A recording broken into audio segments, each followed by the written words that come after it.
यह आदमी बड़ा खतरनाक हो चुका है। यह जब किसी से कहेगा, हर आदमी इसकी बात को मानेगा। यह डरा हुआ आदमी, इसे रोको, यह भयभीत आदमी है। और जो भयभीत आदमी, एक भी आदमी यदि भयभीत हो, वह 3 को कहेगा, 13 को कहेगा, 300 को कहेगा, 3000 को कहेगा, अपनी बात को फैला देगा। पर ताज्जुब है, भयभीत आदमी जरूर कहेगा। जब किसी को किसी से भय लगेगा, वह शांति से छुप कर नहीं रह सकता, वह जरूर किसी से कहेगा। भयभीत आदमी ज्यादा प्रभाव डालता है लोगों पर। भयभीत आदमी जो पहले ना मानता हो, एक सबसे बड़ा पावर वह हो जाता है किसी का विश्वास करने का।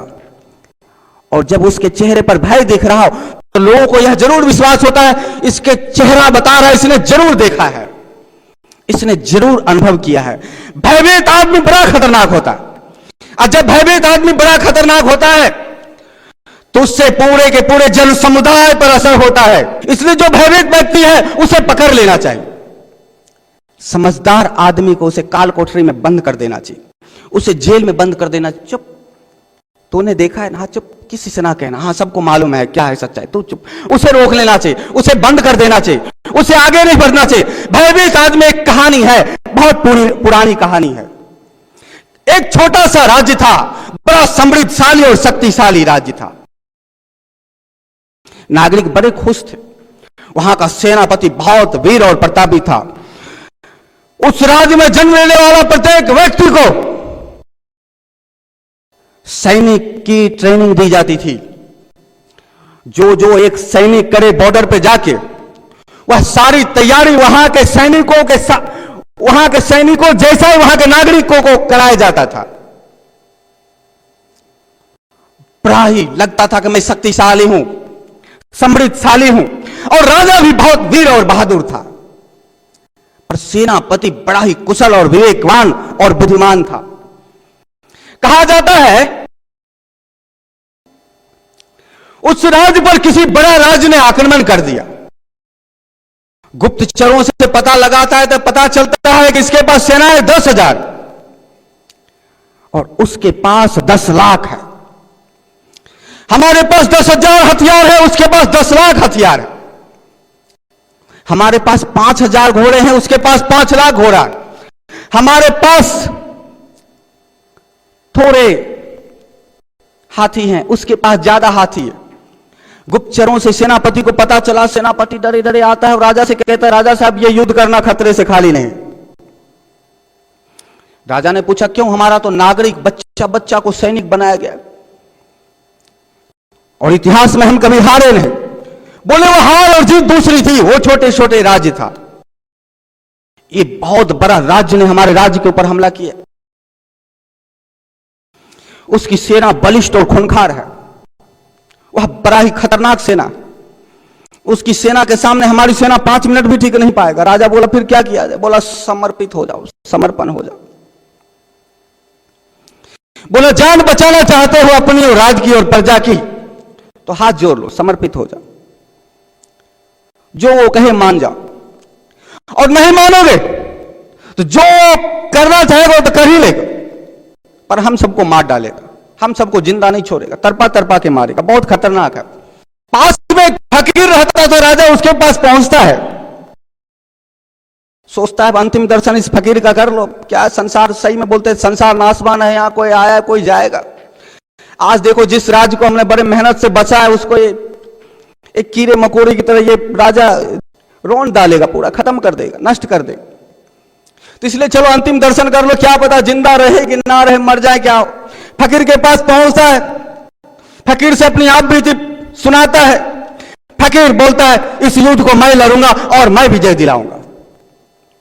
राजा बोलता है महाराज आप कैसे विजय दिलाओ? हमारे राज्य का सबसे वीर सेनापति एक इतना बलशाली व्यक्ति है कि 10-10, 15-15 आदमियों को उठा के फेंक दे।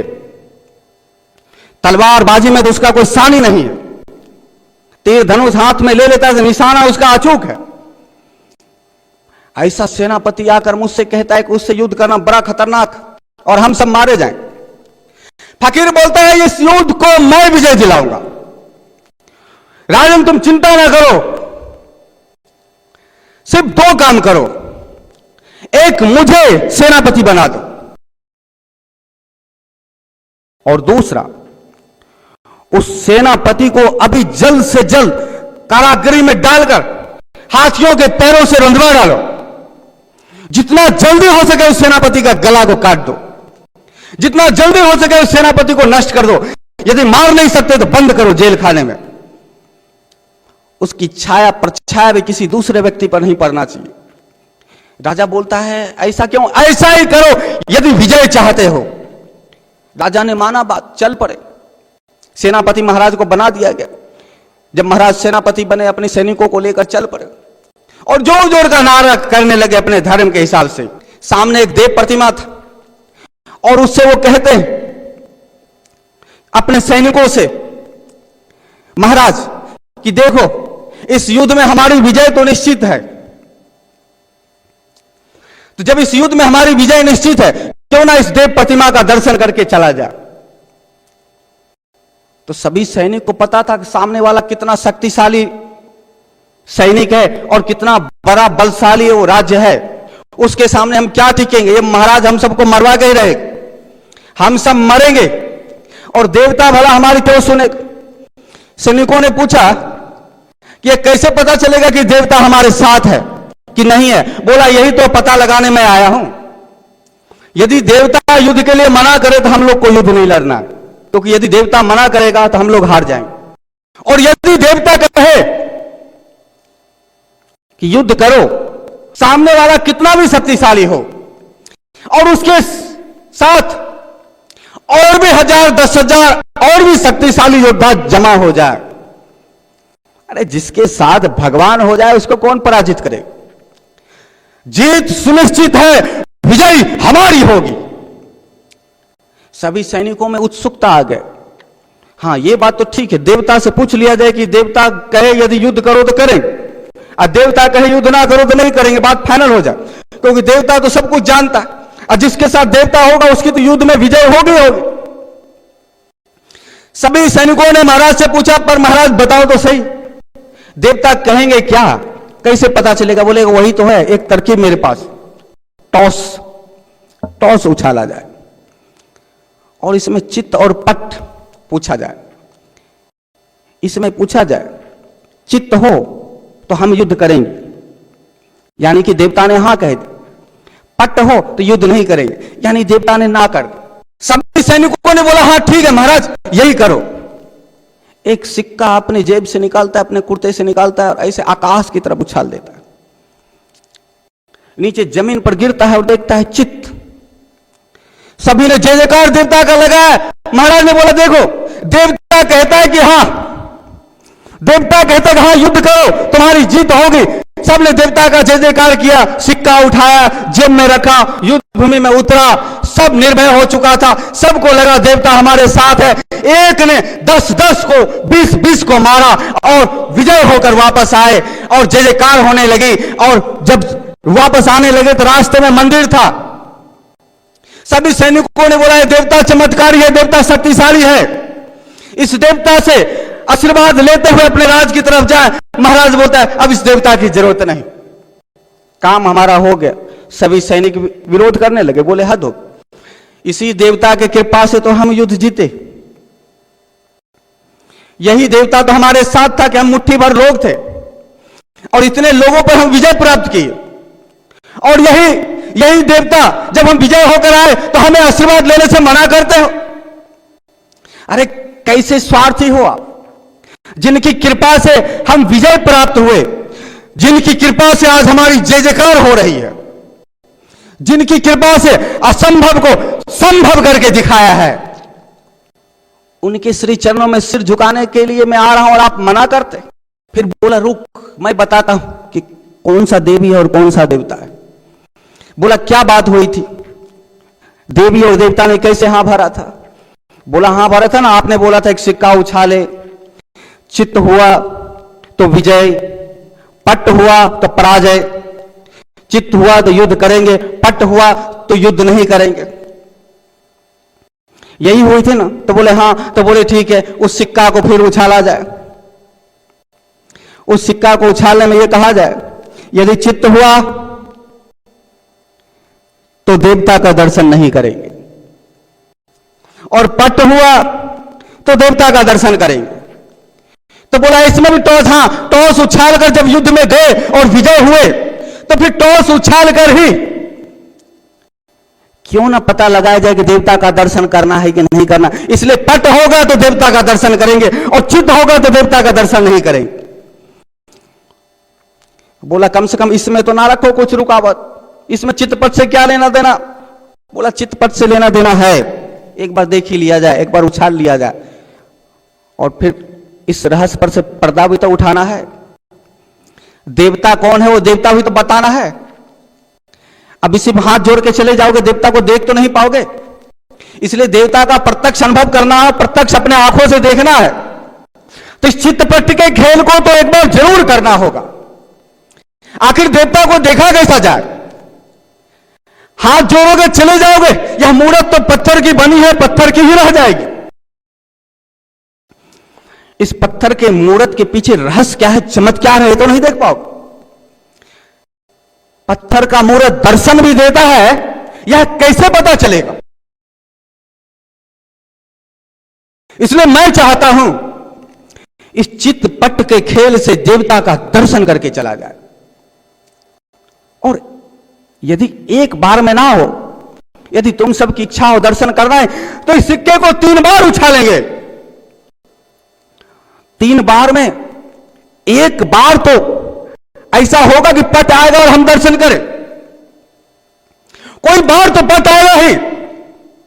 सब सैनिकों ने बोला हाँ ठीक है, एक बार चित्त आ जाए, दूसरी बार चित्त हो जाए, एक बार तो पट आएगा ही, और 3 बार जब चित्त आएगा, इसका मतलब देवता हमें दर्शन देना नहीं चाहते हैं।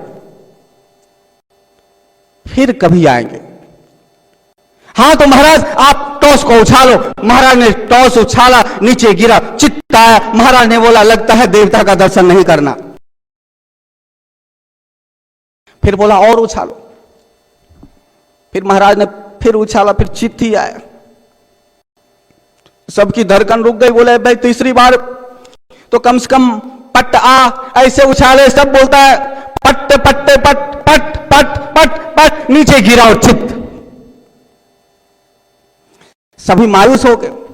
महाराज ने सिक्के उठाया और बोला अरे पगलो, मैं 1000 बार सिक्के को उछालूं और 1000 बार नीचे गिराऊं, हर बार चित्त ही आएगा।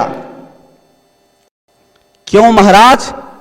तो ले इस सिक्का को देख, इस सिक्का को देख, तू भी उछालेगा और चित्त ही आएगा, क्योंकि इसके दोनों तरफ कोई पट है ही नहीं, इसके दोनों तरफ चित्त ही चित्त है। इसलिए जब भी उछालूंगा चित्त ही आएगा।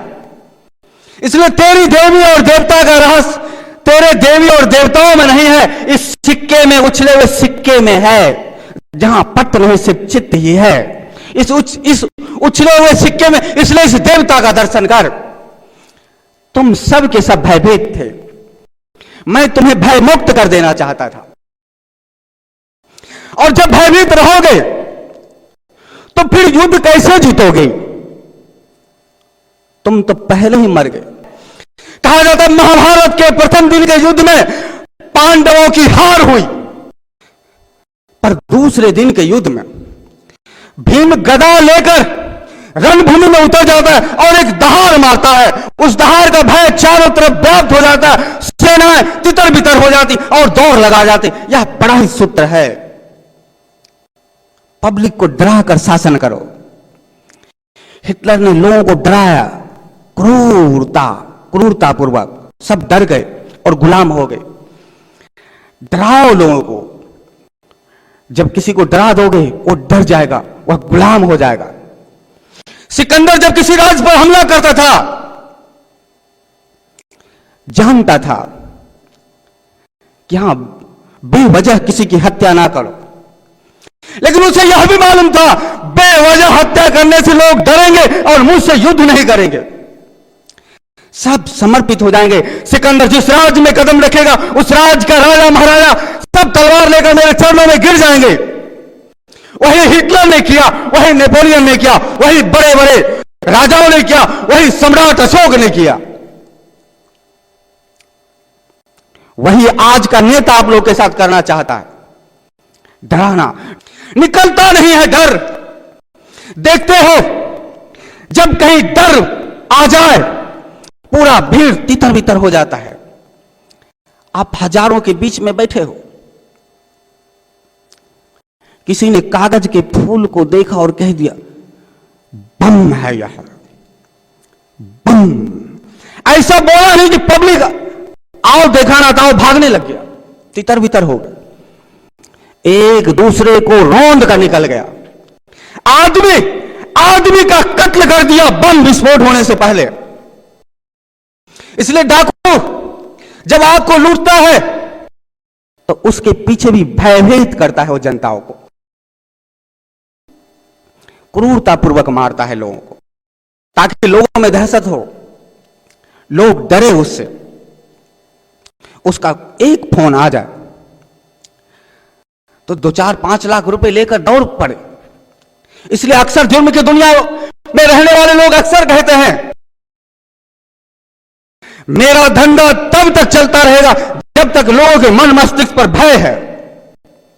जब तक लोग डरते रहेंगे तब तक ही जुर्म का दुनिया का अस्तित्व होता है। जिस दिन लोग डरना बंद कर देते हैं जुर्म की दुनिया का अंत हो जाता है। जब तक लोग हिटलर से डरते थे तब तक हिटलर बादशाह था। जब लोगों का डर खत्म हुआ हिटलर से, उन्हीं लोगों ने हिटलर को मारा। जितना भी तानाशाह शासक हुए इस धरती पर, लोगों को डराने का कोशिश किया गया।